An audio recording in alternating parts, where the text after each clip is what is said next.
All right, hi everyone. Welcome to Believe in Bills. Adam Benini, WGRZ TV, Buffalo Sports Talk Live. Sal Majorana of the Rochester Democrat and Chronicle, and with us today from Seattle, the Pacific Northwest, former Pro Bowl Seahawks linebacker Lofa Tatupu. Lofa, thank you very much. Appreciate your Yeah. time, man. Oh, absolutely. Happy to be here, fellas. Big game this week. I think it's probably bigger for us, with how everything's been going lately. But yeah, absolutely. Every game's huge. We're starting to find out who the contenders are and the pretenders. So, but these look like two very talented teams, and it's going to be an exciting matchup. Lofa and I, we just chopped this up yesterday, Adam, while you were off doing whatever you were doing with your wife at the concert. We already broke this game down, so this is all going to be superfluous for me and Lofa, but we'll leave it to you. Go ahead. Well, yeah, it is, because I know you guys hit on this. Just to know, Lofa, who you're flanked by here on this show, we both remember your dad well. Oh, man. Appreciate you. God love him, right? But Sal brought him up, and just he actually said he covered him. He goes, "I'm so old, I covered him," and I thought he meant Sal played for the Bills, and which I would have been very upset, because I don't know if you guys know this, but I was a diehard Bills fan growing up. Were you really? Really? The greatest running back of all time, Thurman Thomas, is who my favorite player in college was, and in the NFL. And so my dad didn't appreciate it that I had a Thurman Thomas jersey in the Patriots family section. I got to go to one game every year, and from '89 when he came into the league, every game that I got to go to was the Buffalo Bills versus the Patriots, and it was not pretty for the Patriots. I'll say that much. That's awesome. That's really strange. Yeah, that's the old Foxborough Stadium. That's pre-Gillette. Okay, so I grew up in Bridgewater, Massachusetts. Okay, and you were in Rentham. You guys were Rentham, right? Yeah, yep. And of course, your dad, a former fullback with the Patriots, and so well known, Mosi Tatupu. So yeah, it's a small world, small business, and great to have seen you had your success in the league and now doing the broadcast thing. It's really great to see. So congratulations. We appreciate that. Oh man, I appreciate it. But yeah, there was I could probably still name from that '90s to mid-'90s team. I could probably still name about 20 guys from the Bills team. That's how much I love the Bills. And they're finally getting back now, because Sal and I'm 28 years in Buffalo. Sal's longer than that, as I'm sure he told you when he was a guest on your show earlier this week. But now the Bills are finally back, and it, of course, has so much to do with Josh Allen, to being that sort of elite type contender team. They haven't gotten over the top yet, obviously, but with him, Allen gives them a chance regardless. So as we begin this here, just kind of your take on the Bills and maybe a big picture view of this matchup looking ahead to Sunday afternoon now. Yeah, I haven't got to see a ton of the Bills, but I just know that we've struggled with the run. And so Josh is that one of the best quarterbacks, hands down in the league. He can beat you with his legs, and he's got a great arm. And so if he has any help on the ground, that's going to be a long day for anybody. And, he always gives you a chance, like you said, to win. And it's kind of funny how quarterbacks, right, when they start off early, even if they're first round or whatever, they get a lot of support. And then as they get paid, it's kind of all solely placed on their shoulders. But Josh is one of the few guys that can take a team and consistently get them to the playoffs and have a chance when it's all said and done. But yeah, so from what I've seen, if you're not going to stop him, you just have to really limit what he's able to do, especially with his legs. When you played, Lofa, when you played linebacker, are these the guys that drove you nuts more than anybody? The quarterbacks that could do it with their legs? That had to be the hardest thing, right? Oh, yeah, absolutely. You had specific game plans for a guy like Michael Vick, guys that just, they'll come out throwing, and if it's just not there because, we have a good coverage plan or a good matchup, with our secondary, now, he just takes off. And the quarterback, you have to account for a quarterback. Even the guys that supposedly can't run, they take off. Like Purdy, right? He's a pocket passer. Man, I watched him get a couple crucial first downs. And it's kind of like that timing mechanism that quarterbacks have. Okay, nothing's open, you either throw it away. But when you're a guy, Josh Allen is probably how big is he? 6'4", 240. 6'5", Okay. maybe 240. Okay, and I was a small linebacker at 6 foot 240, right? But this guy's also probably, a half a second faster than I was in the 40-yard dash. So it's a different kind of athlete we're seeing these days. But that's a long day. And he's not – hopefully he's protecting himself a little better, because I used to watch him, just run barrel over guys. And that sends a message, and I love that. But when it's your starting quarterback, you kind of want him to be a little more careful. But absolutely, Sal, we had to treat these special type of athletes at quarterback differently. And we used to spy Michael Vick, and I don't know if we'll go there out of the gates with Josh, but if he starts hurting us on the ground, absolutely, we're going to have to, cut it up front, not make it so easy for him to see a lane and just take off and use his God-given talent. I'm guessing when you guys played man-to-man, that's when it's difficult with a running quarterback, right? So what are the Seahawks? Do they play a lot of man? Because I know they have some good corners, especially if Woolen plays. They've got good corners on the outside. Witherspoon and him. Do they play a lot of man where that could be a problem, where Josh could take advantage of that running? McDonald's done a great job of mixing up coverages, mixing up 7 in the box, 8 in the box, committing that extra defender down. So I think there will definitely be a special plan in place. But, yeah, you're absolutely right, especially like you can't go 2-man, right? So that's everybody. You have too high, and then everybody's inside and underneath. Like that is – when we played a running quarterback or a guy that could use his legs like that, that's off the menu, right? Your coordinator cannot call that, because you're in trouble. It's just so much space, and everybody has a man, right? So it's a nightmare if you go into it with that game plan. Lofa, I think a lot of Bills fans have a question. I think fans of the game, NFL fans across the league, right? What's up with the Seahawks? Like, which version of the Seahawks is going to show up on Sunday? Because you start, wins over Denver, New England, Miami, losses Detroit.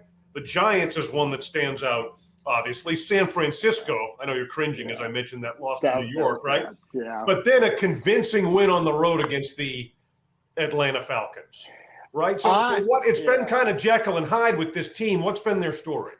You're absolutely right. In the first 3 games, they said we didn't play anybody. And we're starting to see the Broncos are finding their way. Sean Payton's always going to find a way to get his team, keep them competitive. But the Giants is really the only one that stands out of those losses. That was ugly. And I'm just going to chalk it up to when we went 3-0, and then we had an 0-3 stretch. We had 3 games in 11 days, and we looked noticeably tired, and our legs were not there. Brock Purdy pulled away from a couple, of our very fast defenders. And I was like, I know Brock can run, but he just left 2 guys that run 4.3s, 4.4s in the dust. So I think it was just an anomaly, right? And hopefully we got our legs back under us. We weren't even completely healthy. To Sal's point, Spoon's great, and so is Woolen. Trey Brown and Woolen were both out of the game last week. So to still limit Kirk Cousins and what he can do as a quarterback was impressive to me. But, fellas, I'll tell you, they had 116 yards rushing on us in the first half, and I just couldn't believe they didn't just come out and just hand the ball off the whole game after that. Yeah, Bijan's a good runner, too. He's a strong runner for the Falcons. But they got away from it, right? They got away from it in the second half. He had 80 yards in the first half. He ended up with 105. Algier had 40 on 4 carries.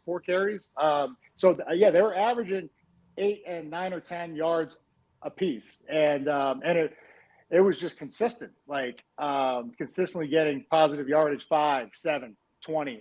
So it wasn't so much a tackling issue. We were getting beat in the trenches. And that's kind of been the story, which is why we traded with the Jaguars for Robertson, Hillis, and then even just this past big news, we traded for Ernest Jones to kind of bolster that rush attack, because he's a very aggressive downhill linebacker, and I think he's going to go well with your guy T-Dot. Now stay there for a second on defense, because we all know what Josh Allen can do, but the Bills want to be a running team. I mean, ideally, they want to run the ball and then pass when the opportunity presents itself. They've got a great quarterback that can do that. With Cook and the rookie Ray Davis, are the Seahawks good enough to handle the Bills' running game? Bills' offensive line has been pretty good in the run block. And you mentioned the problems last week. What do you think in that matchup up front? Can the Seahawks defense hold up against Buffalo's run game? I believe so. I haven't seen your offensive line. Those are two talented running backs. Cook, especially, man, he's a nightmare. But we got some guys healthy again because in that stretch we were missing Byron Murphy. We haven't lost a game in which Byron, he is undefeated, 4-0, right? I saw that. So I mean, just if he's a good luck charm, I mean, it's really his play. But if he's a good luck charm, just suit him up, even if he's not playing, if he's not active. But he's a special guy. We really got lucky with him falling to us at 16 overall. He's really normally a top 10 guy, but there was just such a run on quarterbacks. That's why we got him. Leonard Williams missed a couple games. He made it back to the Giants. Uchenna Nwosu, who's one of our just leaders from a toughness and attitude, he's been out of the lineup. He's back on IR right now. So we've had some unfortunate, injuries, but and then even outside of corner. But I feel like we really just have to start committing 8 to the box and taking the run away completely, especially with, your receiving core, great players. But, when you lose the Diggs and you lose all these guys, Gabe Davis, right? The chemistry is not always there. But I did say that the guy that probably scares me the most that no one talks about is Shakur. Yep. Yeah, He just makes plays that he finds, the hole in the zone, the windows, and that's the guy that probably concerns me the most. Well, especially now where he can do most of his work in the slot, where he's at his best with the addition of Amari Cooper, which we're going to ask you about as we continue on here, right? I mean, that's a dimension, and we want to explore that topic, kind of in depth with you, especially as a guy who played defense in the National Football League, the dimension he adds and how much more difficult he makes Buffalo to defend. Also, to your point, you guys are spot on the run game discussion, and I would only add that I looked at the forecast before we started recording this, and it looks like there could be a heavy dose of rain out there during the game. Of course. So I mean, the ground games, at least based on the forecast I just saw, could be all the more significant potentially. Quick word from the sponsor here as we continue. Bet Online is the world's most trusted betting platform and your number one source for everything football. Head to the website today to get in on the action. Bet Online. The game starts here. Adam Benini, Sal Majorana. This is Believe in Bills, and with us, Lofa Tatupu, former Seahawks linebacker, as we look toward the Bills and Seahawks. Buffalo at 5-2, Seattle 4-3 Sunday out in the Pacific Northwest. We've talked about Josh Allen, Lofa. I want to ask you about Geno Smith because, every time people kind of wave him off or whatever or think past him, I mean, here he is leading the NFL in passing yards, a very dangerous offensive team. Where's his game at? How dangerous is this offense with him at the helm? Geno is one of the best quarterbacks in the NFL, ladies and gentlemen. Everybody listening out there, because I have been banging the drum. I am the president of the Geno Smith fan club. And what he's been able to do the last 2.5 years, because we're halfway into the season almost, the 2 Pro Bowls, comeback player of the year, he's done it all with one of the worst defenses statistically, and then also with a very inconsistent run game because our O-line's great. They're just never healthy. And so I don't think many people understand how well he's been playing for 3 years now. So it's not a trend. That is who he is, right? It's not a coincidence. It's a streak that is going to continue because he hasn't even had time. You'll see a lot of plays, and it'll probably happen again this week, where he's extended within the pocket, just the pocket presence, and still getting off an absolute dime down the field. Yes, we got great receivers, but if you don't have time if they're not worried about the run on defense, it's a long day for any quarterback, but he's still had us in every game. He is. Do you consider him one of the most unique players ever in that he was drafted in the second round in 2013, flamed out with the Jets, and he was in the wilderness for 7 years, right? He was a backup. Yes. He bounced around. He was even a backup when he came to Seattle, and then he beat out Drew Lock in that competition. Is he kind of I'm not going to say a unicorn, but his story seems like it's pretty unique that he could be gone off the map for so long and now emerge. He's going to be a 3-time Pro Bowler by the end of the year, probably. It just speaks to his competitive nature and what you want at quarterback, especially as a defender, why we played so hard for Hasselbeck. Just a guy that will put it all on the line and fight. That's who we fight for. Just a tough, quarterback that's willing to, go the distance. And he's been through all of it, the ups and downs, 6 or 7 teams, never really got a shot other than the Jets. I mean, I still can't remember one quarterback that's actually worked well for the Jets. So it's, I would say it's more the organization than it is any of those quarterbacks, right? Even Sam Darnold's back on the map, just like Geno, right? Right. Yeah. But so just the ability and the mental fortitude to just keep believing in himself. It's one of the greatest stories, and it's just not given enough credit because we're tucked up here in the Pacific Northwest, but he's earned a lot of people's respect. I know he's a real leader and a guy that they listen to and look to in times.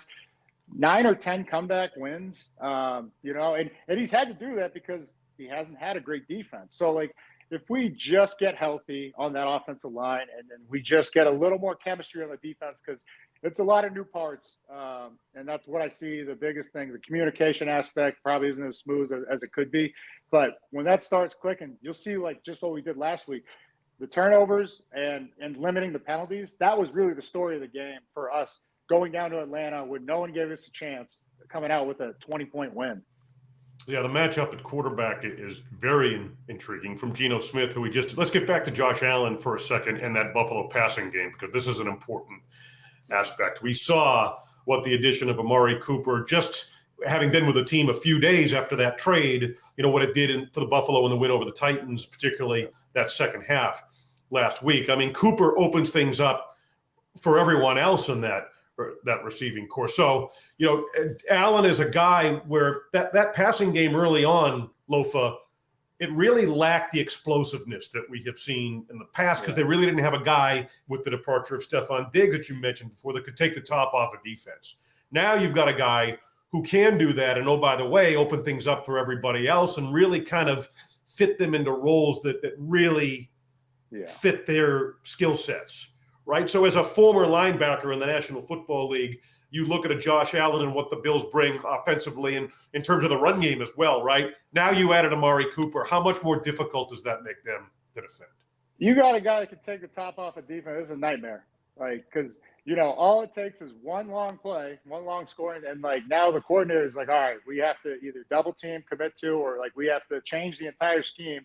And now we're putting other guys in a tough spot, out there situationally. But yeah, like you said, it'll clear up so much underneath for guys to thrive in their role. Like with Shakur, we were talking about, for a terrific route runner, can do it all, quick and fast.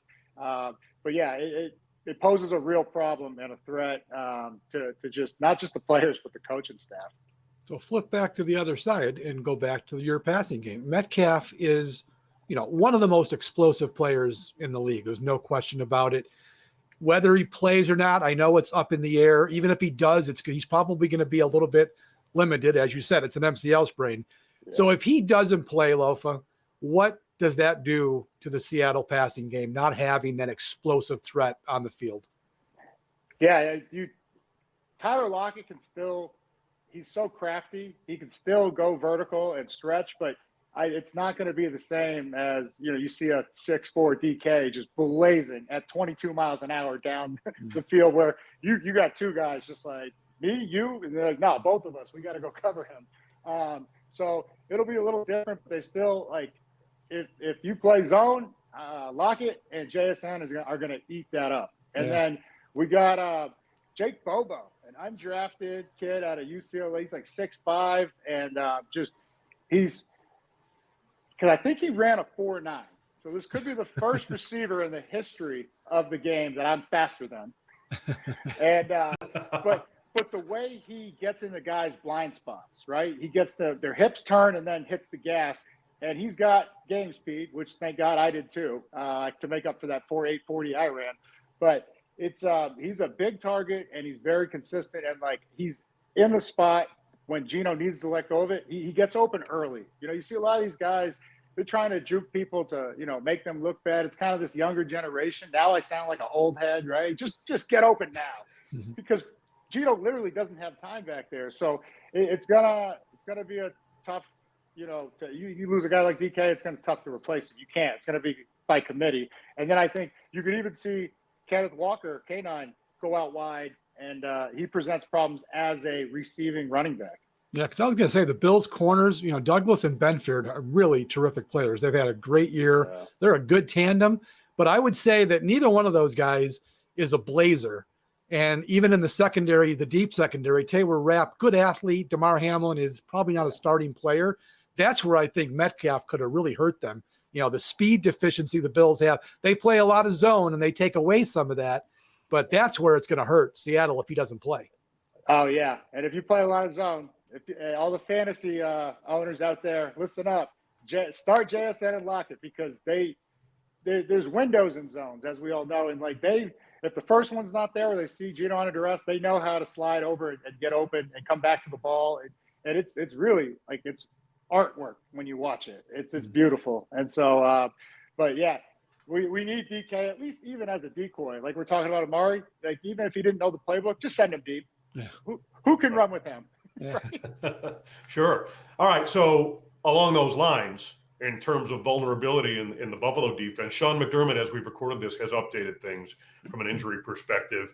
And linebacker Terrell Bernard is not going to be able to go, along with wide receiver Curtis Samuel and defensive tackle Dwayne Carter. But I want to ask you, as a former linebacker, about Bernard in particular, right in the middle of the Sean McDermott defense. We know what kind of playmaker he is. We've seen the differences when he's been out earlier this season, how important a player he is in terms of execution and communication in that Buffalo defense. As you look at this matchup, how much of a loss is that for Buffalo with Bernard? Oh, it's huge. He's a terrific ball player. And, him and even Dotson, I was wondering why, they weren't playing more a couple of years ago, and I know you got Milano, stud, who's unfortunately been injured, but just he could do everything. Like Bernard has no weakness. And that's kind of like the mold of the guys that I see that McDonald likes up here is they can rush the passer, they can run stuff, they can, drop into coverage and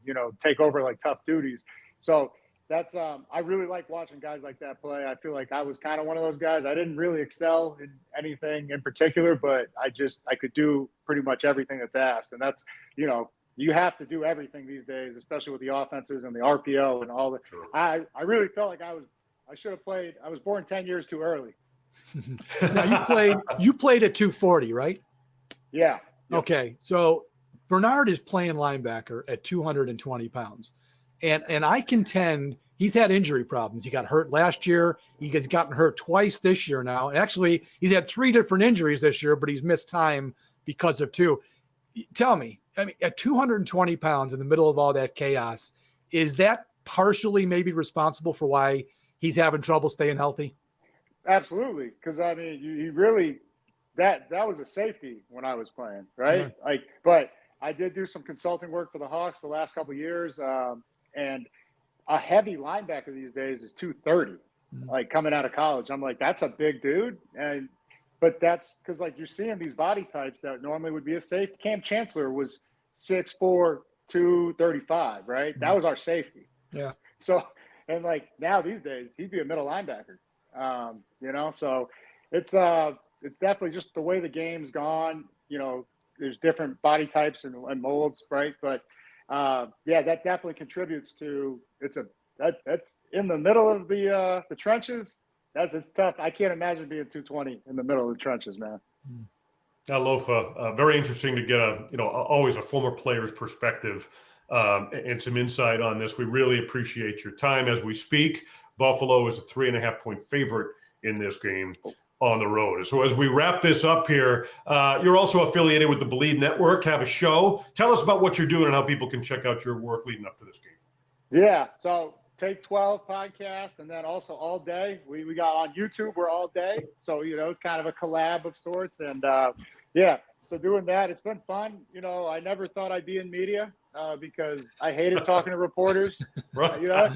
And words always gave me trouble. They still do. I was more of a math guy, but it's been fun and just really be yourself on camera and because the NFL, man, you get fined for anything. I got fined for a bunch of stuff back in the day to the point where I just didn't want to talk anymore. So It's very, very freeing and awesome to talk the game I love with people that are very knowledgeable about ball like you guys. And it's been awesome. It's been a blessing. That's what it always cracks me up, Lofa, because like I said, I've been covering the Bills for 35 years full time, and I did it before that.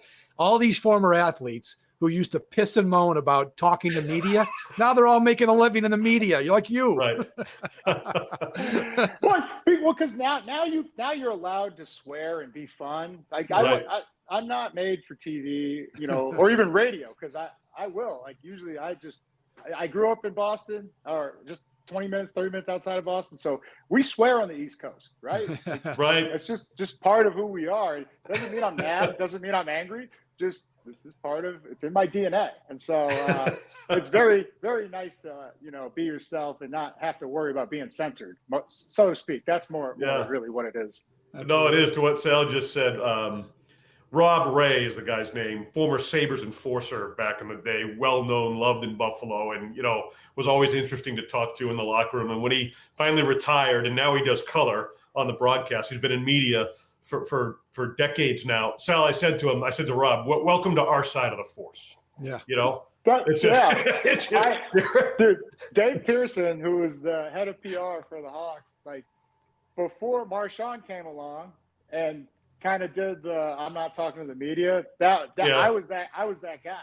And like even when I was at camp this year, I was like, all right, who is more difficult, me or Marshawn? He's like, it's not even close. He's like, you were a thorn in my side the entire time, because whenever he would send, and I used to mess with the interns. I'm like, nah, not today. And then the poor kid he's like, my job kind of like depends on. I was like, get out of here.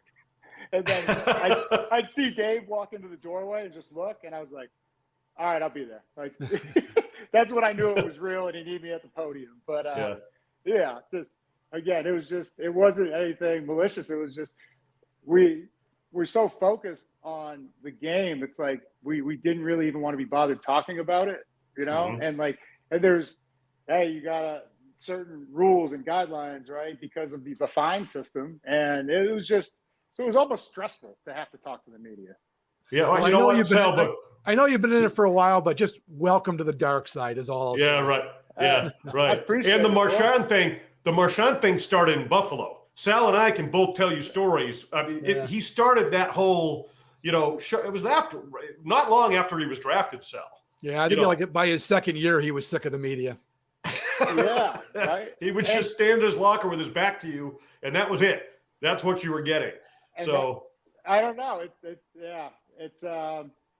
He was one of my favorite teammates, one of the most hilarious, like, and genuine personalities. Like, he cared about all his teammates. He loved football. And but yeah, we had that in common. Me and Beast Mode was like we do media on our terms. Yeah. Well, you're doing a fine job at it. We appreciate it. I appreciate Great you stuff, guys. Lofa. Thanks, All Lofa. right. Thank you very much. For Sal Mayorana, Rochester Democrat and Chronicle, I'm Adam Benini, WGRZ TV Sports Talk Live, and Lofa Tatupu, covering the Seattle Seahawks. Thank you for being with us here on Believe in Bills.